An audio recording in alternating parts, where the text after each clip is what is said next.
आलयं नमामि भगवत्पादं शङ्करं लोकशङ्करं शङ्करं शङ्कराचार्यं केशवं बादरायणं सूत्रभाष्यकृतौ वन्दे भगवन्तौ पुनः पुनः ईश्वरो गुरुरात्मेति मूर्तिभेदविभागिने व्योमवद्व्याप्तदेहाय दक्षिणामूर्तये नमः।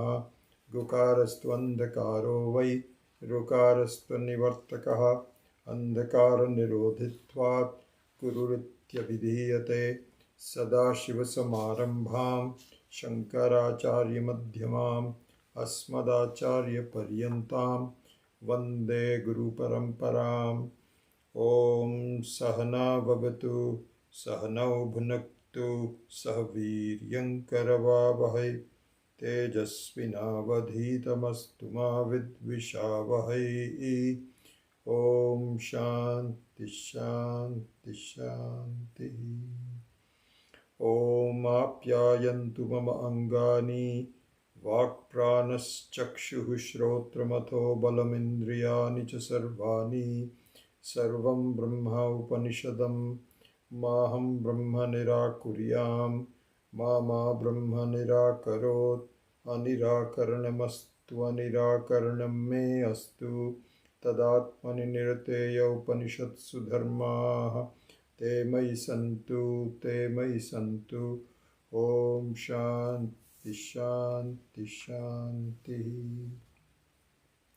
So let's chant the last verse of the first chapter, number 9, and the first 4 verses of the second chapter. Number 9 of the first chapter. Yat pranena praniti. Yat pranena na praniti. Yena pranah praniyate. Tadeva brahmatvam viddhi. Nedam yadidumupasate. Second chapter, first verse. Yadi manyase suvedeti dabhramevapi nunam tvam vetta brahmano rupam. Yadasya tvam yadasya deveshvatanu mimamsyameva te manye viditam. Naham manye suvedeti no na vedeti vedacha. No nastadveda tadveda no na vedeti vedacha. Yasya matam tasya matam matam yasya na veda saha avijñātam vijñānatam vijñātam avijānatam pratibodha viditam matam amritatvam hi vindate atmana vindate viryam vidyaya vindate mritam. So we had been discussing the importance of the vakyas, the shabdas, the shlokas of the first chapter, which ends with yat na idam yadim yadi yat na idam yat idam upasate. Tadeva brahmatvam viddhi. May you know Brahman. Knowledge of Brahman is really the result, what gives me the result of complete cessation of all problems in life, dukkha. That's what knowing of Brahma is.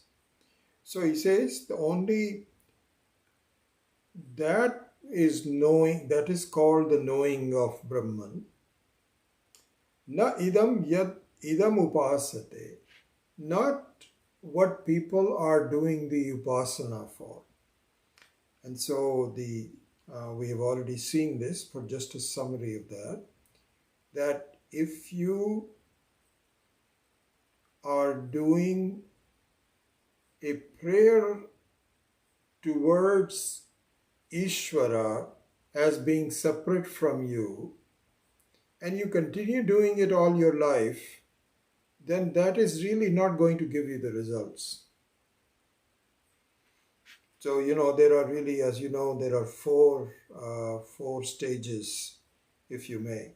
The first stage is that you go through the life without even recognizing or doing anything about the presence of Ishvara in your life, which is what most of the people do. If you look at simply the numbers of people, what is the population of the earth? 7 billion people, human beings, which is a very small portion of the total number of living beings.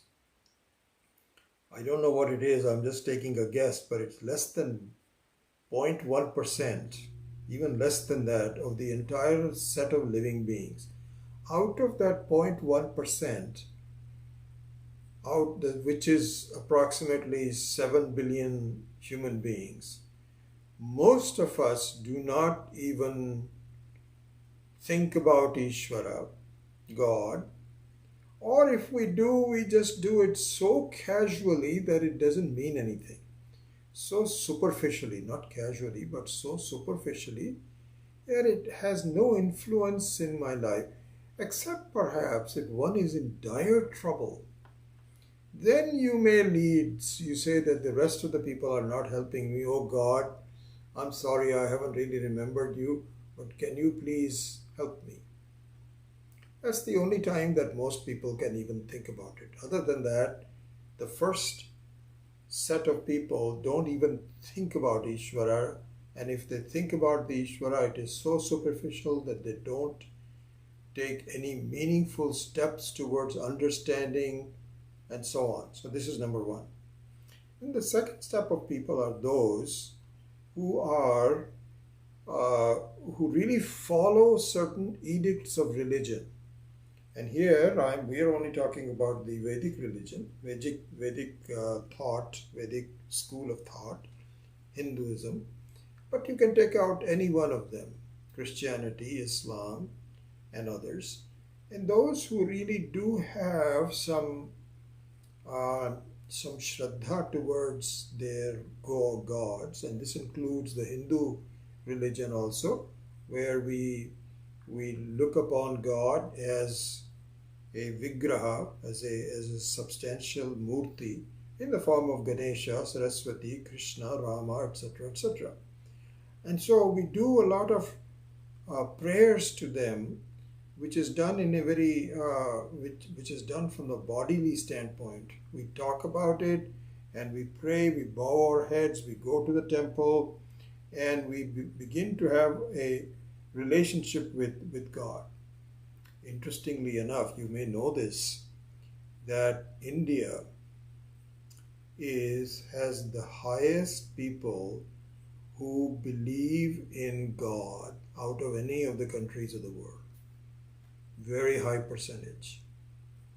It's something like normally it may be as low as 20-30%, but in India it's, I don't know exactly, I'm just pulling out some numbers, 60-70% of the people who believe in God, probably more than that. If you just corner a poor villager and say, what do you think, is there Ishvara? He'll say yes. I don't know where he is, but he's there. It's interesting, if you ever go to some of these places of pilgrimage, if you go to Rishikesh, Haridwar, and a lot of other places, Tirupati, etc., what you will find is that the vast majority of the people are very poor people. Yeah, once in a while you'll see some rich man who's escorted in with his staff and so on, and with suited, booted, and so on. You don't find that more than 1% of those. And so it's really the village folks and even the very poor people in urban areas who have a certain shraddha towards Ishvara. But anyway, so the second set of people are those that do recognize the presence of Ishvara, or if they're trying to recognize the presence of Ishvara and they're doing something about it, they're channeling their life in such a way that Ishvara becomes part of it. This is the second one. Then we go to the next category, where this is the upasana. So the first one is, you can't say they're anybody, they're just human beings. The second one are karmis, they do karma towards Ishvara. The third one are the ones who do upasana towards Ishvara, where more than karma, they engage their mind in such a way that their minds are now somewhat in tune with Ishvara, very prayerful toward Ishvara, and develops a certain bond towards Ishvara. Whenever there is any problems in life and so on, they also say it must be your doing, which is really how the case is. Because the pure karmi, you get disappointed in things, you may actually stop going to the temple. But the third one has now developed certain engagement with the Ishvara, with the upasana, that it gives the person a lot of peace and a solace and a shraddha towards the future. This is the number 3 type. Okay? Now, most of us stop at these 3. I mean, the first one is, of course, is a you don't even begin. The second and the third, you begin and you continue your life, and you feel that somehow Ishvara will take care of you. Of course, He will, but you feel that that's all that I need to do. So here, it points out the 4th category, which says, Upasana is only a means, not an end. In the case of the 3rd category, he looks upon as the end, because if I have developed a certain love and shraddha towards Ishvara, then I should be able to be taken care of it. That's all I can do. There's nothing else that I need to do. This is number 3. Here, to cross over that, number 3 is not the final goal, but it is a way to the goal. It is a sadhana. It is a means to an end. It is not the end. These verses are talked about. Yat shotrena na shrunoti yena shotra idagum shrutam tadeva brahmatvam viddhi nedam yat idudum upasate yat pranena na praniti yena pranav praniyate, etc., etc. He says, no, this is not the final one. Then what you should do is, you should think about, and so think a couple of things to talk about, that as long as your upasana is as a Dvaitin, the Dvaitin means as a dualistic person. Dualistic means that you are the student who's praying, and Ishvara is or some other Devata is the one that you're praying to. Obviously, there is a difference. You cannot pray to yourself. It has to be prayed to the Ishvara. And as long as this dualistic attitude prevails, this is not the final aim, final end. This is not, because you can tell if it is dualistic and you are trying to reach one who is infinite, who is Satyam Jnanam Anantam. Anantam means Antam Yasyana Vidyate, has no end. Anandam, Parama Anandam. That's who you're trying to reach. But as long as you maintain your own separate identity, it is very clear, even from a mathematical standpoint, it is very clear that you don't know what you're talking about. You can say, Ishvara is infinity, but I am just a small, finite person. That means that you have duality, because you cannot be a small, finite person and not be an infinite. Infinity means everything. So you can say, no, that doesn't include me.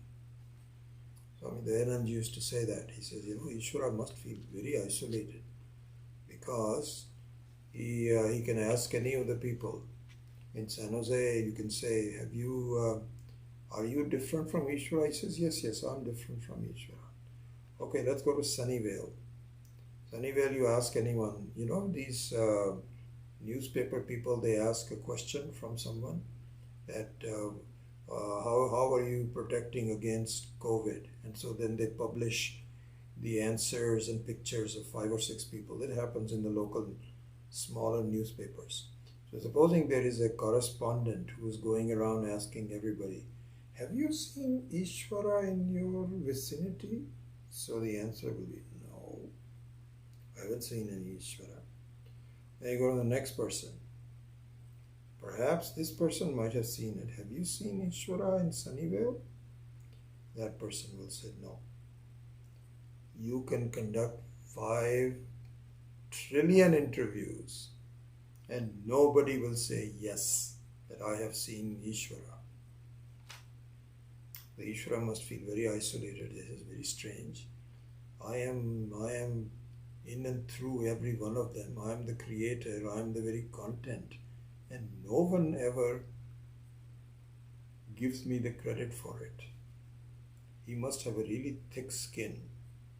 Supposing you do a lot of good stuff in your life for someone, and you ask around and nobody gives you the credit for what you have done, how would you and I will feel? But Ishvara he laughs at it. He says, they don't know it. They don't understand. It's okay. They don't understand. That I and he, I and she are one and the same. They don't understand. So, Upasana is a means to an end because it is not, you're not done yet. And if you think that's all you're going to do and that's it, then it's not there. Maybe you'll be very, very good at it. You know, the analogy that I think several acharyas have said, Swami Dayanandji in particular, that it is very much like learning to swim. As long as you are trying to swim, you are not swimming. Swimming is when you're not even trying. Sometimes you're floating effortlessly, or if you want to go from point A to point B, then you go, then do something. One of my oldest granddaughter is playing water polo in her high school. She's a very good swimmer. She's not an Olympic level swimmer, but in her high school she's considered to be one of the better ones. And so she began her schooling, began her entry into water polo. And she was saying water polo is tough. Initially it is. Now she's getting the hang of it, having played there. Interestingly enough, it is so sad. If you want to be good at water polo, you have to cheat a lot. How? Because water polo is unique. Because the bodies of these people, girls and boys, are mostly under the water, where you cannot detect what they're doing. She says all these so-called top girls, they grab your arms and legs and keep you from going to the ball without being detected. And Arya is a very simple person, very straightforward person. And she says, I don't want to do that.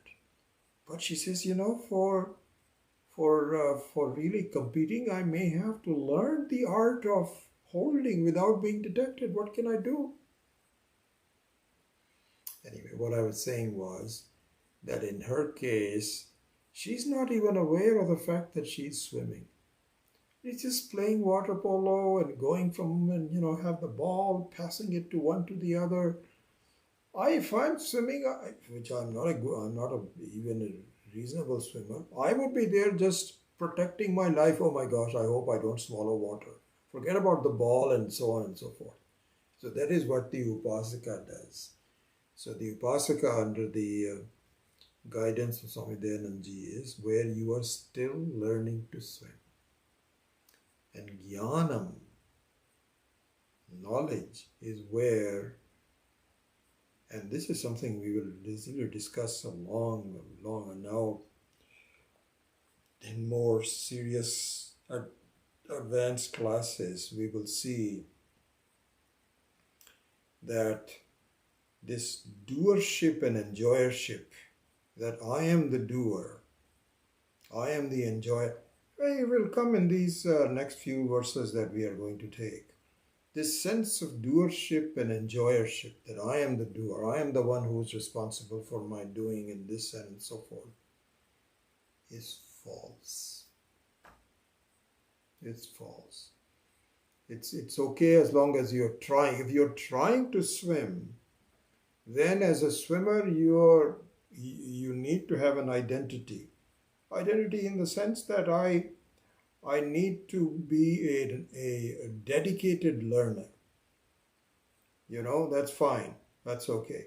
But when you know how to swim and you are now playing water polo and so on and so forth, you are not trying to swim anymore. It just happens by itself. And that is where we need to, that's the stage we need to go. That stage is where the kartritvam and bhoktritvam become very secondary. Really, this is the truth, and we all have to get to that point.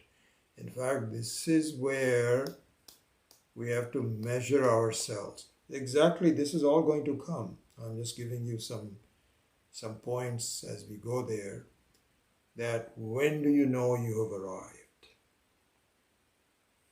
So as long as you are an upasaka, as long as you're trying, as long as you have kartritvam and bhoktritvam, you should know, you already know, but you should definitely know, in case you don't, that you have not arrived yet.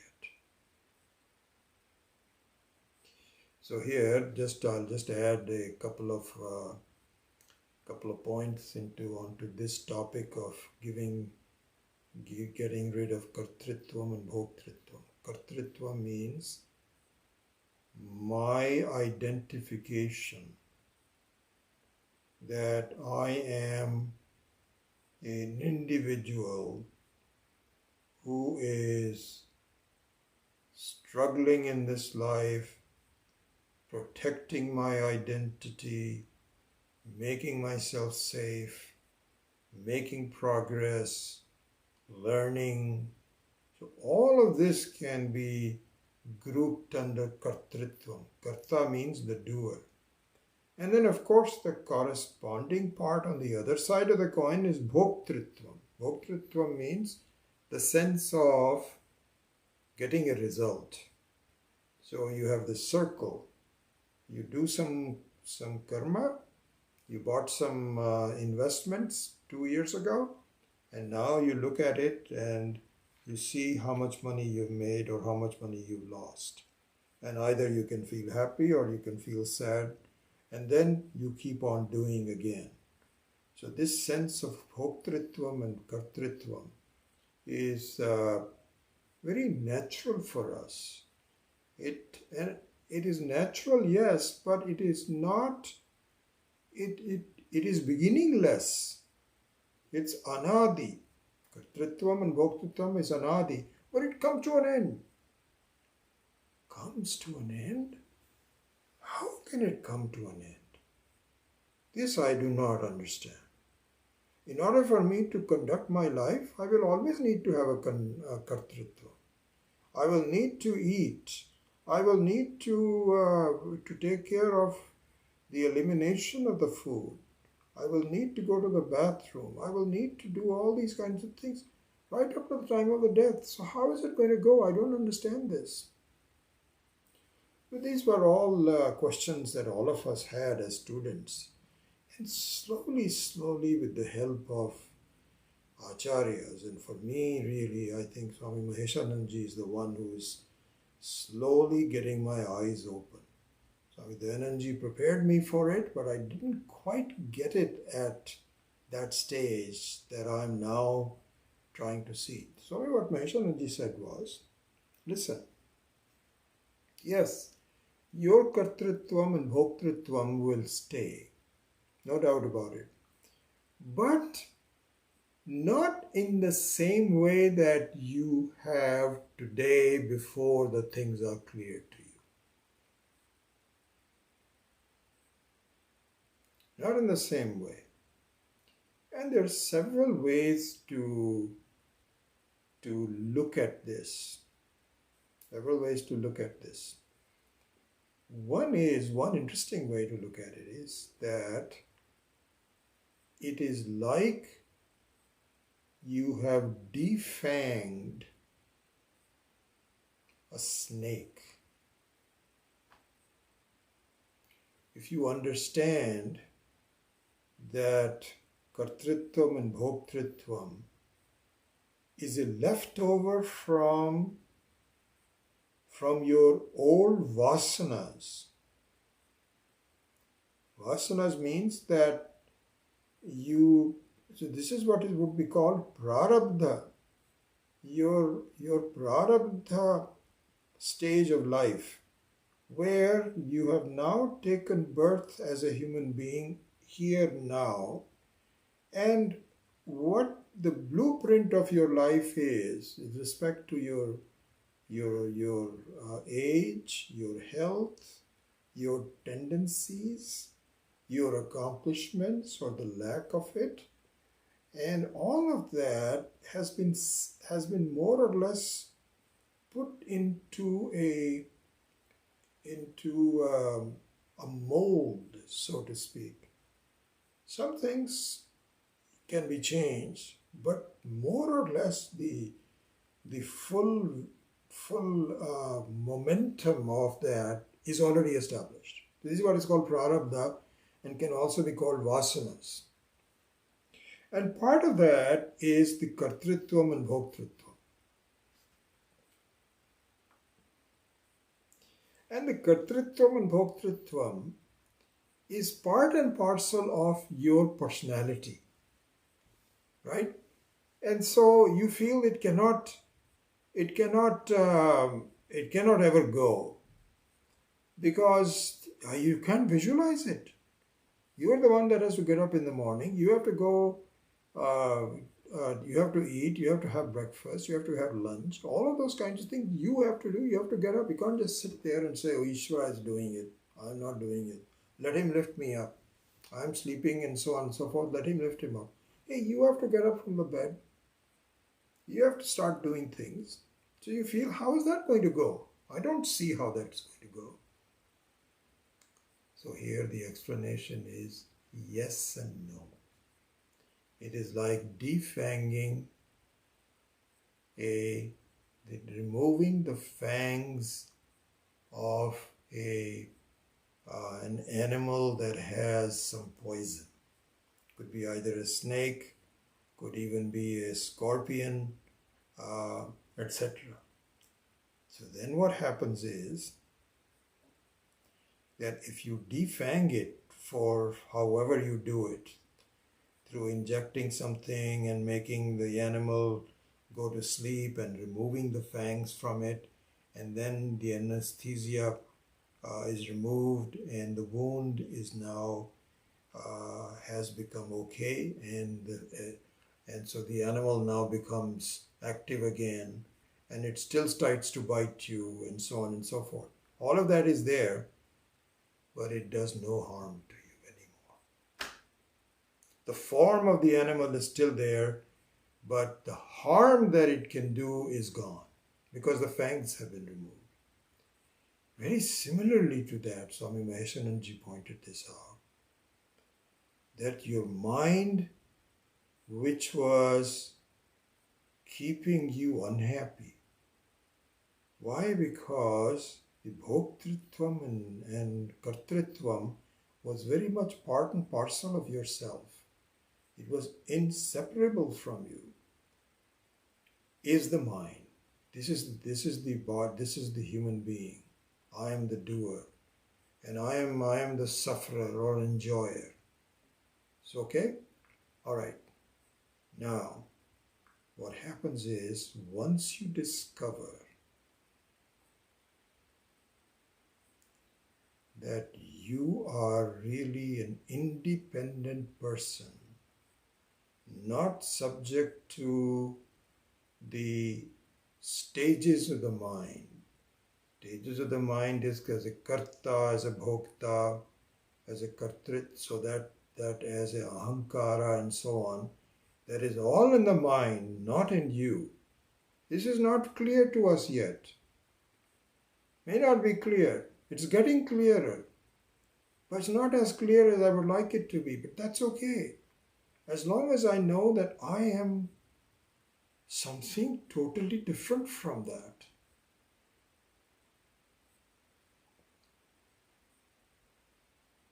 Then what happens is that the kartritvam and bhoktritvam is not necessary for me.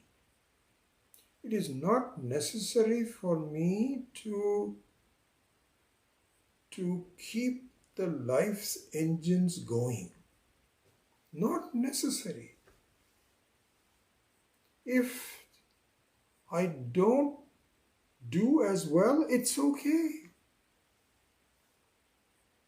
If something happens to me, it's okay.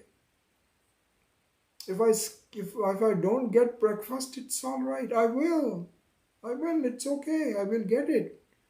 But that anxiousness and that sense of disappointment, sense of being dependent on everything is diminished. This is what is called defanging the snake.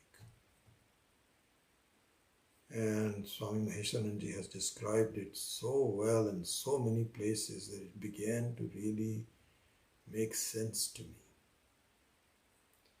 And so this is what is a Jivan Mukta. So the Jivan Mukta, you will find them to be laughing, to be interacting with people. They are eating. And you ask them, what would you like, sir? He says, anything is okay. But would you like a dosa? Or would you like a chapati? And if the Jivan Mukta is born in the South India, he'll say, I would like a dosa, please. So you can say, what kind of a Jivan Mukta it is. He should be able to eat anything. He should in fact live without eating anything. No, it's okay. It doesn't make any difference to him. Really, if you asked him, and and so he replied it to you, because it's not as though everything is all the same, that Western food and meat and fish and so on. No, he still has some preferences, but not binding preferences. He won't touch meat, of course. That is not absolutely no. But if he gets chapati instead of dosa, he says it's okay, no problem. But if you asked him, he'll say, I'll have dosa and idli, sambar. This is kartritvam, which is defanged. And so, Swami Maheshananji says there is a big difference, because you're not leading your life dependent on your kartritvam and bhoktritvam. But it happens automatically as a byproduct of your previous life, but not crucial for your living. It's a very pleasant feeling. Whatever happens, happens. It's okay. Swami Dayananji, my gosh, this was his favorite topic towards the end of his talks to the public. I recall the very last satsang that we all had in Sailorsburg. This was the last satsang for an hour and a half in the main hall before he never did it again. After that, he was never healthy enough to do this. I still remember that satsang so well. Somewhere in, I think, 2014, because he passed away in 15. So it must have been some time before that. I don't remember when. And there he was chastising a little bit. Because people would have private sessions with Swami Dayananji in his office. because they will say, because there's a long line of waiting people to see him. And invariably there will be something personal. Swamiji, you know, my husband, he has these habits and I don't know, I'm trying to learn Vedanta, but then it is very difficult to, because he's very particular about the food and I don't know, I'm just making things up. I'm just saying things and so. And some of it was from the satsang that Swamiji said. Swamiji basically said, listen, he was a little chased, little annoyed at us. Because he's been teaching for so long. And I tell you, sometimes I feel that if I'm not able to completely communicate to you, I should learn from Swamiji and have lots of patience. It's okay. We are all trying to slowly listen and get better and so on. Who am I to demand to you that, okay, now you're done this text, now let's go to the next one. It's all sure, it's all right, it's all done, isn't it? You can say yes, but you may not mean it. Anyway, all I'm saying is that Swamiji was a little annoyed because after decades of teaching, all his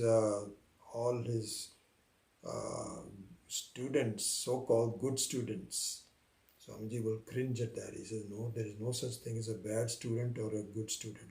You are either a student or you're not a student. So a bad student means you are not a student. It means you have not applied everything that was talked about.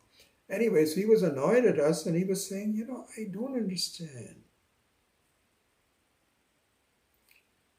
Why do you still have so many personal hang-ups? Let go of them. Because until your hang-ups are gone, you're not going to really understand the truth of what you are trying to do. And so this was underscored in the examples that we did in the last class. So let me bring that in as part of this talk. And you remember what we had talked about? Just think about it. Just close your eyes and what was it that we were talking about towards the end of the last class? Were we not talking about what Swami Maheshanandji had pointed out so clearly? That listen, this quest is to see yourself so clearly in the mirror that you become instantly happy.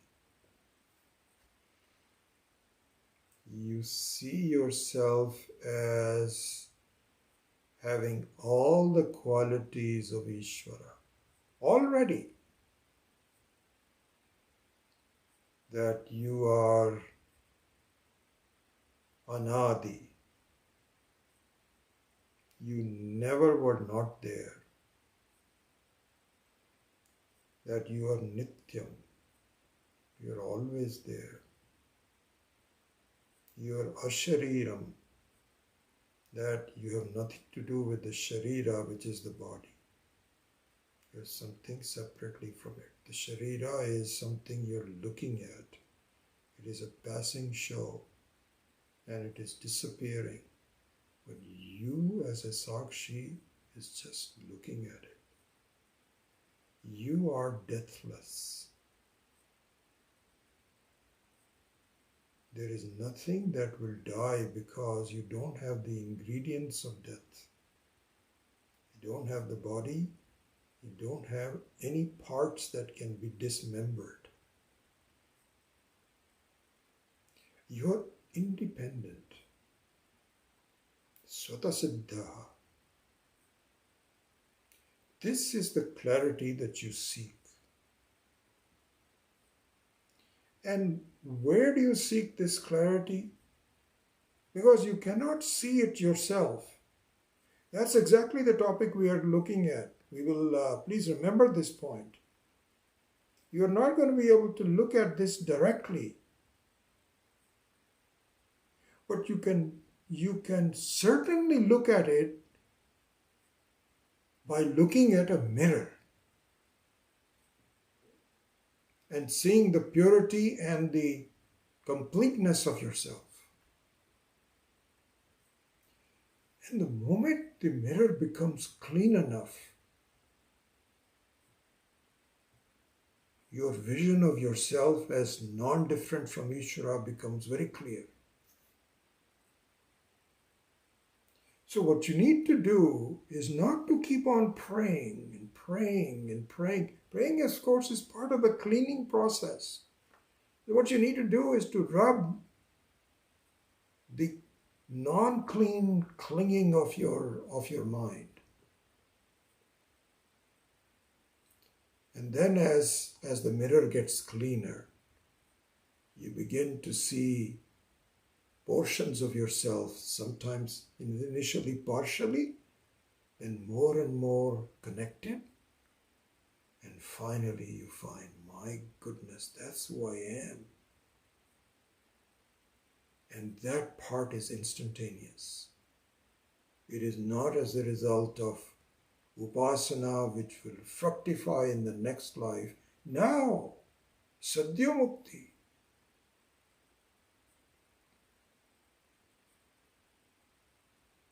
This is what the process is.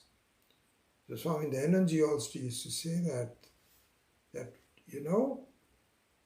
you are if you hang ups on my husband does this and my wife does that and my mother-in-law is intolerable, how long do I have to live with her and this, that or the other. As long as you are hung up on those things, you're not trying to clean your mind. Your mind is the dirt, and your reflection into your mind is not clear to you. So Swamiji used to say, Swami Dayananda, this was his favorite topic. Really, all the Acharya, Dayanandji, Swami Maheshanandji, they all say that really the end, the Vidya is already there in front of you, right here. But what you have to do is to slowly work on your hang-ups. And the last hang-up you have to work on is to remove the kartritvam and bhoktritvam. And how do you do that? Through the process we just saw. That you don't want to remove kartritvam, because our problem is that we feel that if I don't act, then I would die. Who's going to take care of me? That's not what we are talking about. It's not to remove kartritvam, but make it effortless. It's like a swimmer that doesn't need to learn how to swim. It does it automatically. Christian Bhagavad Gita, Krishna also says, listen, you give yourself to me and I will take care of yoga and kshema. Your yoga means to achieve something, and kshema means to protect what you already have. I'll take care of it. Be aware of the fact that I'm with you all the time. Open up your mind and your heart to this fact. I'm already doing it, but you don't recognize it. It's not as though I'm going to start doing it only when you believe in me. Don't you see all the things that I'm doing in the background without you knowing it? Don't worry about it. Why do you have to live long? What is there to live long for? In fact, living long means that you want to extend your limited life for a long time. Be unlimited right now. And so the final dirt that you have to remove is the sense of doership and enjoyership. That I have responsibility for it. No one else can do it. I don't know about Ishvara. Yeah, they say that he's These are the kind of doubts that we have to work on. And then, whether you are interacting with people or not interacting, Shrinvan, Swapan, all those, there's a beautiful verse there, and I can remember the chapter. I'll try to do that in the Gita. When you do that, you are with Ishvara all the time. You're not learning to swim, you are swimming effortlessly. And if things go wrong for some reason, they are not binding to you. You feel it's okay. If people say something damaging to you, if they criticize you, what used to bother you at first is no longer a bother. It's a beautiful feeling, I tell you. And how the freedom of life slowly engulfs you without your trying and so on. So that is the message of this verse. And so now we are pretty much done with the first chapter. And a very interesting way of looking at this in the form of the stages of one's learning and teaching is now started with the second chapter. Okay, so this my end point is where we will have the most discussion is the fourth verse, and I don't think I will come to it today. I will just discuss the first three and perhaps not even do all three of them, because it's a very interesting and a somewhat funny and somewhat difficult subject that Kena Upanishad is presenting in. But in the end, it will all become very clear. But in the meantime, it looks kind of very, very difficult to understand. So let's go into it. Okay? So now the Upadesha has been given in the first chapter. Shravanam. This is called Shravanam. The Shravanam is that Tadeva Brahmatvam Vidhi. May you know that Brahman, which Yat Pranena na Praniti, who's not kept alive by your breathing, but one that keeps your breathing alive. Yat Pranena na Praniti, Yena Pranaf Praniyate, by which the Pranaf works. Similarly, Yat Shotrena na Shranoti, Yena Shotra Idagum Shrutam. It is not heard, it is not an object of hearing, but by which hearing works. Like that, as the electricity and the appliances, we have seen all of that. So the Upadesha, the Shravanam is now over. Tadeva Brahmatvam Vidhi na idam yad idam upasate. This is done. And so this is a very beautiful exposition. And even if I understand a little bit of it, it is very uplifting. It's so good. And I remember, I'm just giving you my own personal. And so when this was slowly become clear to me from just in the first couple of 2-3 years by the teachings of Swami Chinmayananji and then by Swami Dayanandji, my mind was just, I'd never had that feeling before. My goodness, this is something worthwhile in my life that I was looking for. I was very happy about it. Then the problems of Mananam start. The Shravanam gives you the glimpse of it, and the glimpse is beautiful, unmatched, no doubt about it, as my own personal experience. But then you now have to maintain it.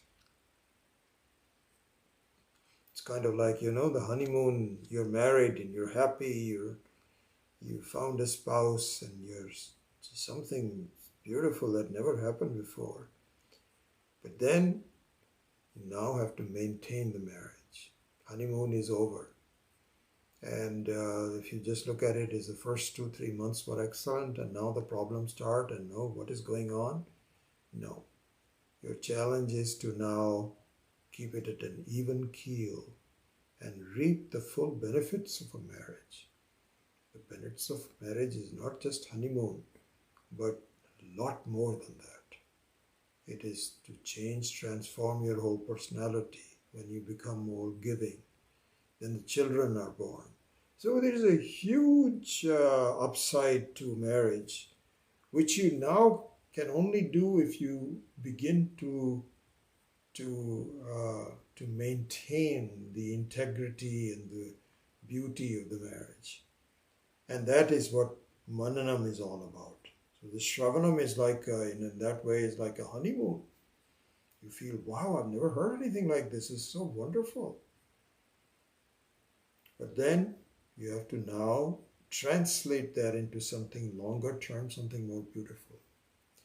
And so that start is now given in the second head. I can relate to you. All the things that are being done here, I remember all this in my stages of life. So I can relate to it, I tell you.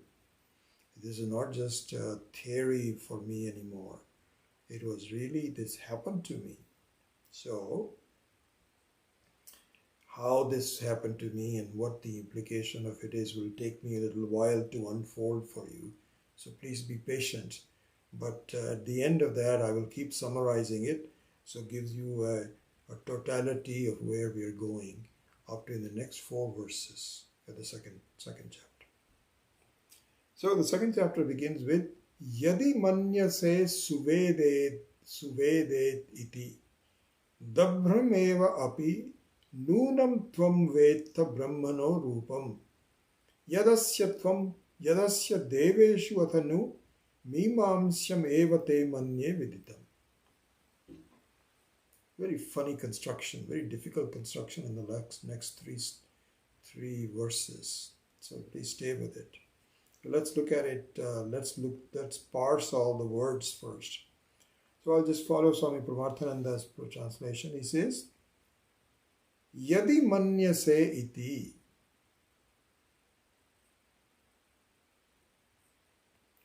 If you think, Suveda, I know Brahman very well now. Because you've already described to me that it is pranasya prana, shotrasya shotram, all of that. It is in fact the electricity that powers the variety of different appliances. This is very clear. Now I know. Now I know this is Brahman. So the Brahman which is now powering all of my appliance-like capabilities of seeing, hearing, tasting, and smelling, and touching. All these are various appliances, applied electricity. And the one which remains the same and is not changing is very clear. I know it now. So he says, Yadi manyase suvedeta iti dabrameva api nunam tvam veta. So he says, so let's continue with the word translation. Yadi manyase iti suveda tvam veta nunam evam api dabram rupam asya brahmanaha yat tvam. He says, Nunam means definitely. He says, please believe me. I'm not speculating. I know that if this is the way you think, that I know Brahman, just like I know electricity, then let me say this. You have only a small partial understanding of what Brahman is.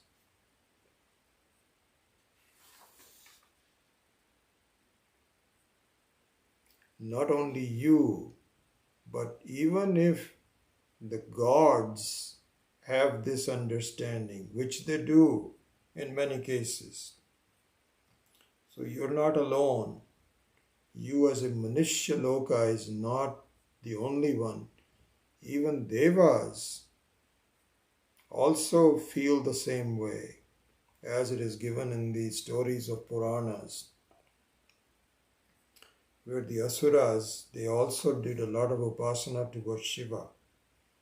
And whoever does the upasana for Shiva, Shiva gives them lot of powers. In fact, this is what is talked about in the Ramayana. In the Ramayana, there are two people, Rama and Ravana, who are both Shiva Bhaktas, great Shiva Bhaktas. And it is not clear whether Ravana was any less of a Bhakta than Rama. He was so fiercely into the bhakti of Shiva. Same Shiva that whoever prays to him will give them the appropriate results. So Ravana also was a great Shiva Bhakta. The only thing was he misused the power that Shiva had bestowed on him. His mind was not pure. He had an impure mind. He thought that through this power that Shiva gives me, I will be able to conquer the world, kind of like Hitler and so many other people, Alexander the Great, etc., who wanted to really become. They are also very hardworking and very God-fearing people. But the translation of their prayers was meant for some small, picayune reason, that I want to be the greatest person there is. So Ravana also was the same way. And Rama, of course, was the very avatara of Shiva himself, of Vishnu. Same thing as Ishvara. And eventually, even though he had to prove himself, but he won. And so here what he's saying is that it's not just you, my dear, who thinks that you have now understood what the nature of Brahman is, but even other Devas, they also, if they feel, I would say that they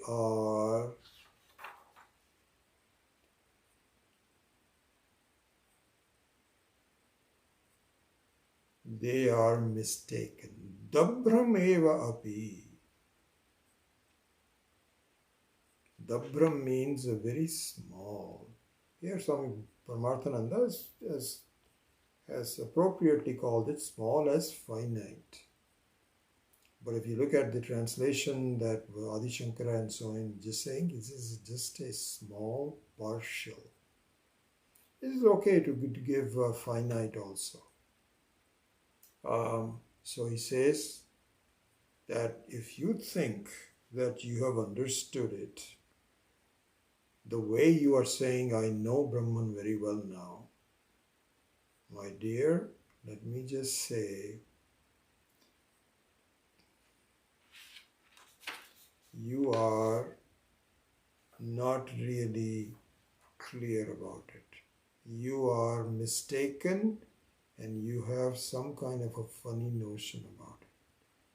So here there's a discussion in the Shankara Bhashya, and so in this discussion,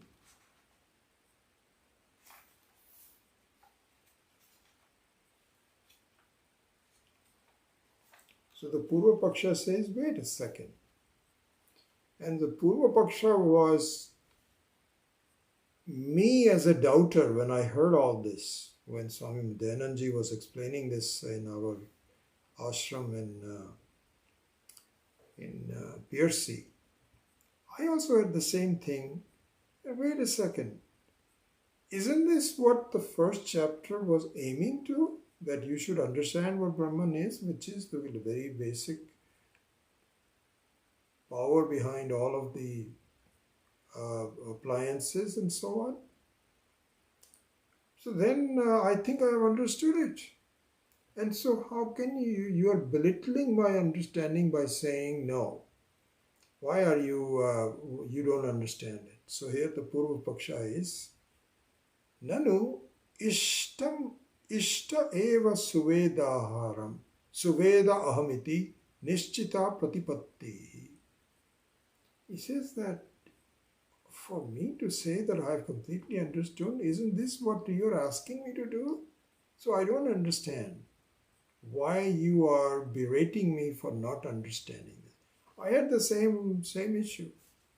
So Siddhanta, he says, true. To a certain extent what you say is true. But the understanding of this, your expression of this understanding, let me put it this way.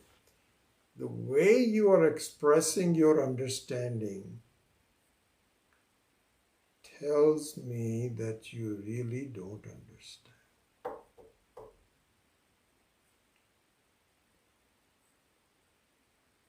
And he says,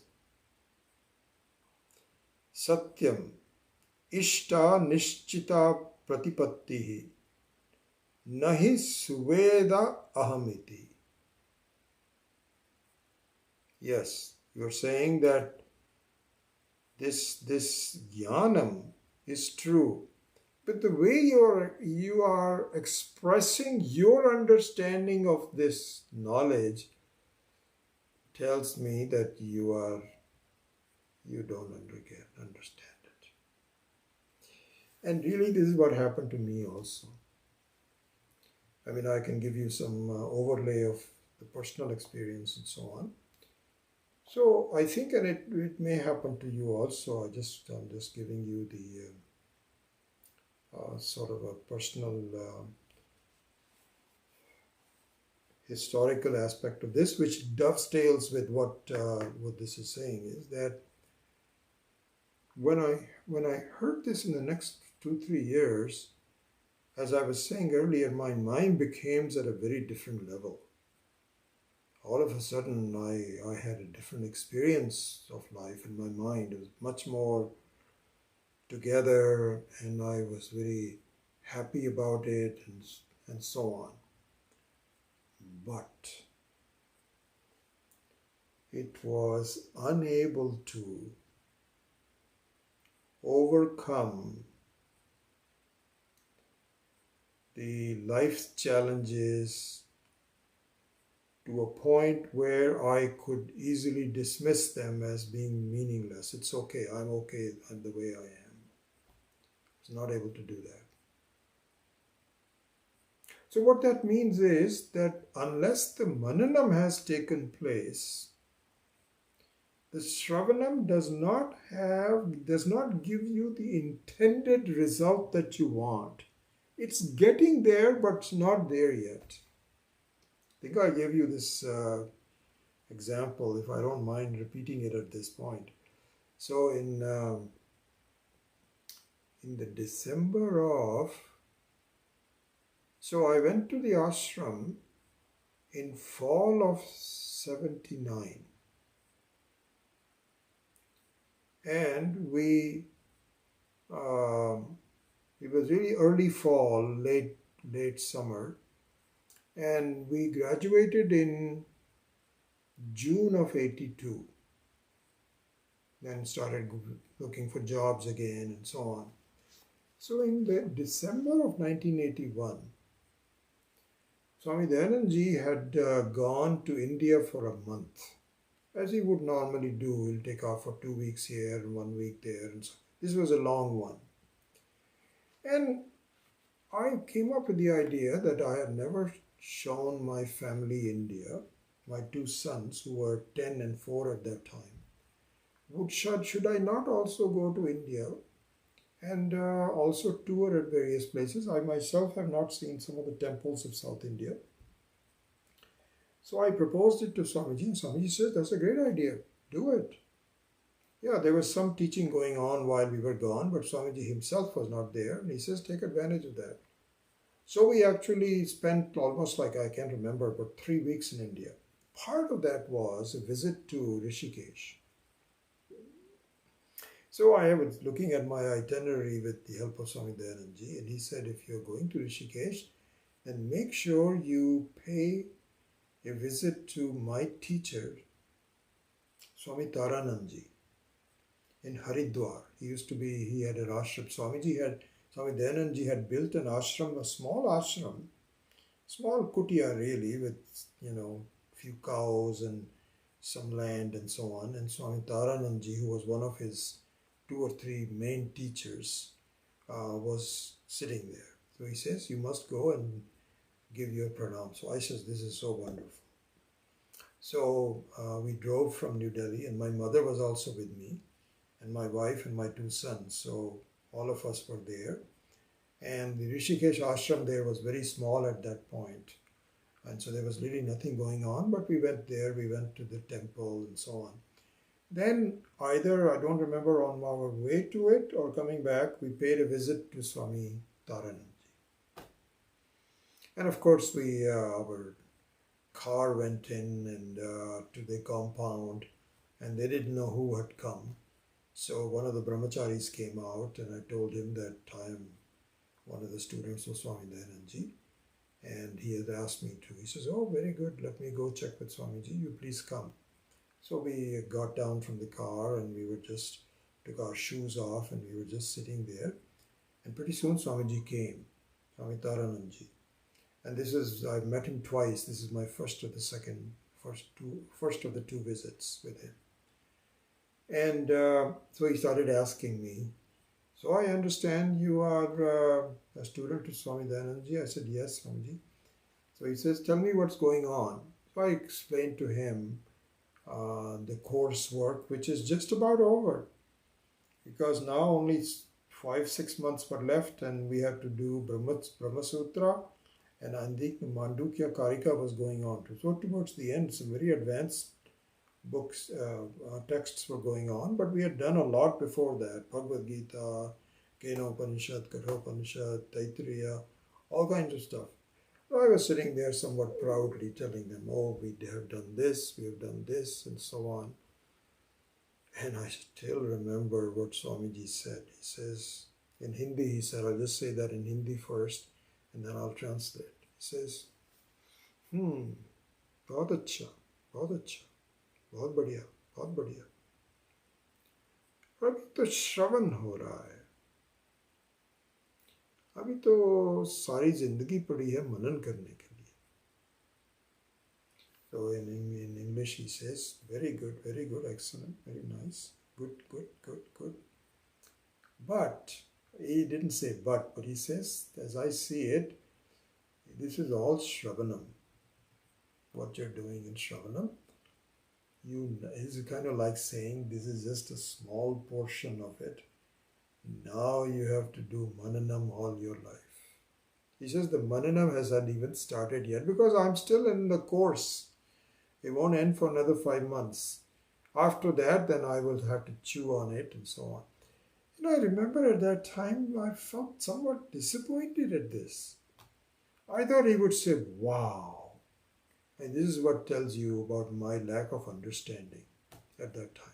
Really, at that time, I felt very good about myself. I have learned Sanskrit, I've learned this, I've done this, I've given up my job, and I worked my tail off. I've done 2 masters before that, one at Berkeley and one in the MBA, and I never worked as hard as I did for this one.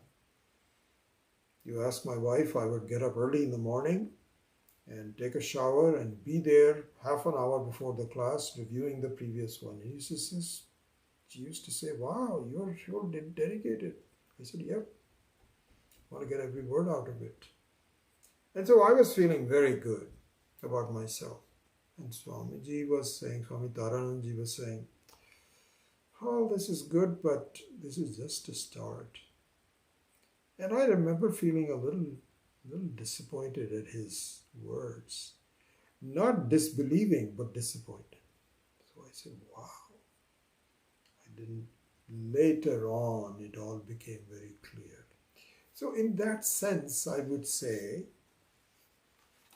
that these words of the first verse of the second chapter were very true to me. Wait a second. I think I know what Brahman is. I remember talking to, there's a student of Swami Dayanandji. His first name was James. I forget his last name. So this was his second course. He had already done one in Mumbai with Swamiji. He's from Seattle, and he was the main cook for us. Very tall guy, 6'6" or so. Wonderful guy. He's now, I meet him once in a while. And so he was in the second course. At the second time in the course, I remember going to a grocery store with him, and so he was trying to ask me about myself, and I was saying, I remember telling him this. I said, my goal is that by the time this course is over, I will be a Jivan Mukta. And I think I detected a little chuckle from him. He was more experienced than I was, saying, oh wow, you sure have, you can't say you cannot do it. But that chuckle kind of gave me, what? He's doubting it? Yes, it's not that easy. And so I was really sort of full of myself and saying, I know Brahman very well. So here, Adi Shankara says,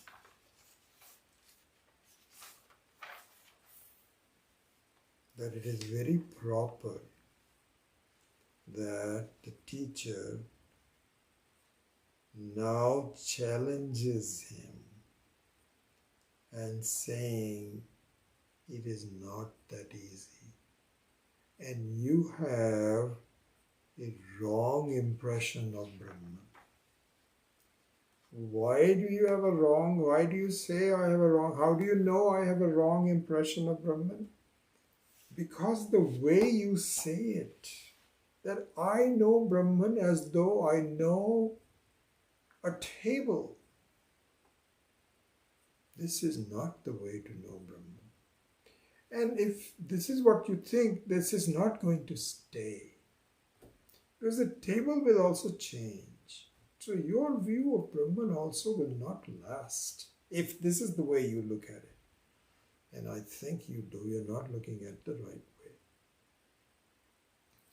So you need to really think about more about it along the lines that we have told you, that it is different from a known, different from the unknown, is something which is neither unknown nor known. And so then, as this first verse says,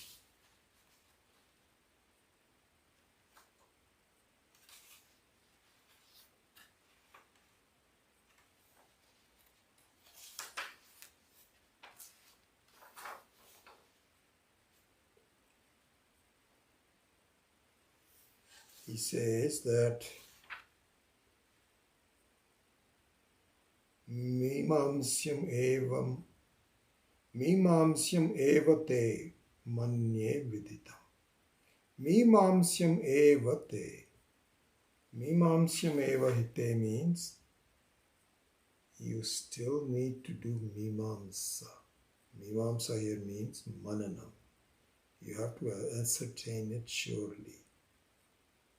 And then the student now does it. He goes quietly and spends a lot of time vindicating his understanding And then he comes back to the teacher and says, I think I know what you mean. And I think I've got it. He doesn't say I know it or anything. Manye viditam. I consider Brahma to be known by me. So this change of his tone and his language and so on is reassuring to the teacher.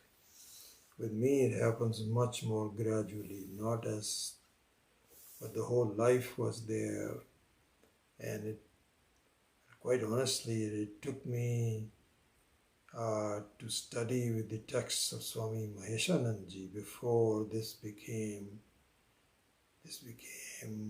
to the same level of not the same, but similar level of understanding.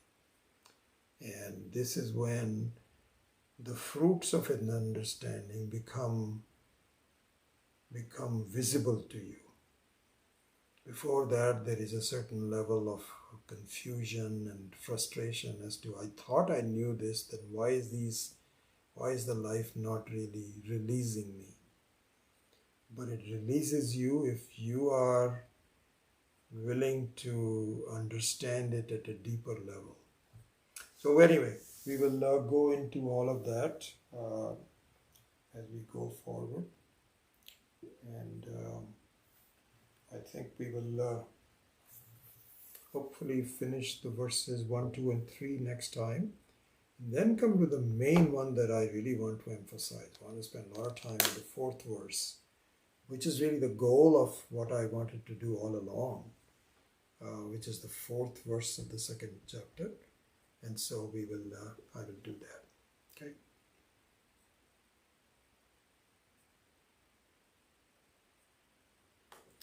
So let me say a small prayer. Om Asato Ma Satkamaya Tamaso Ma Jyotirgamaya Mrityorma Amritam Gamaya Om Purnamadav Purnamidam Purnat Purnamudachyate Purnasya Purnamadaya Purnameva Vashishyate Om Shanti Shanti Shanti Harihi Om Shri Guru Pyo Namaha Harihi Om. All right, let us see.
Very good.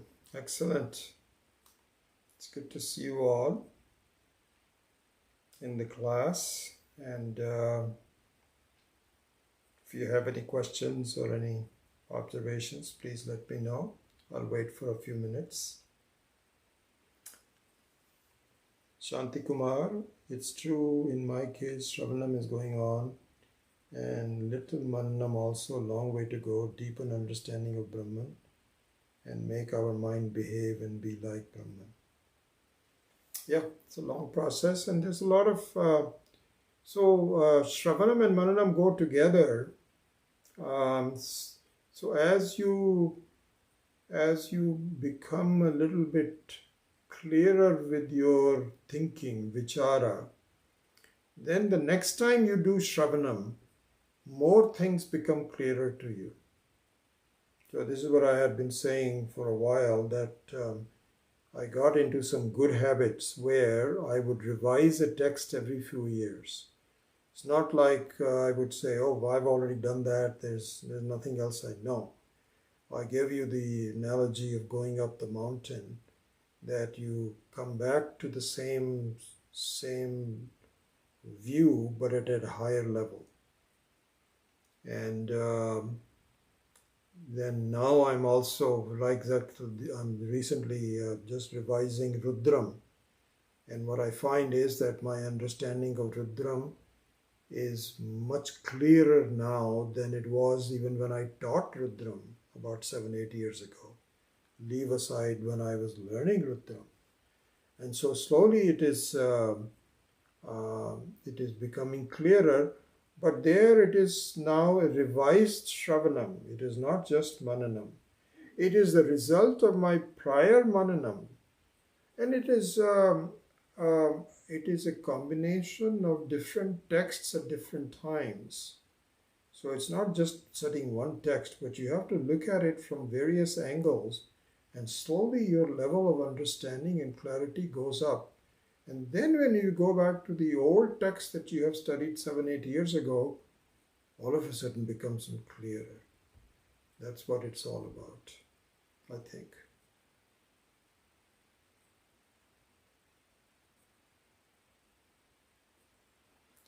For some reason, the comments at the very end get truncated.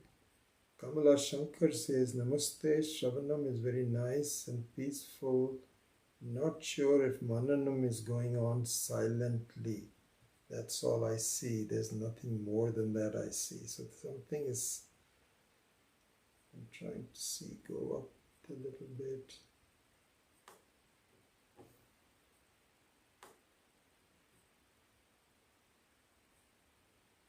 Yeah, that's all she said. Then Shanti Kumar says, wonderful, repeated learning. Thank you so much. All right. So with that, I think then I'm looking forward to the next couple of classes, especially the fourth verse, and we will do some meditation also at that point. And this insight topic of Praptasya Prapti will be more or less complete. And then I think what we can do, I'm thinking that we might as well quickly go through the rest of the Kena Upanishad, and also the story, the Akhyayika. You will enjoy that. The story of Indra and Uma and so on, which is done at the very end. I will do it rather quickly.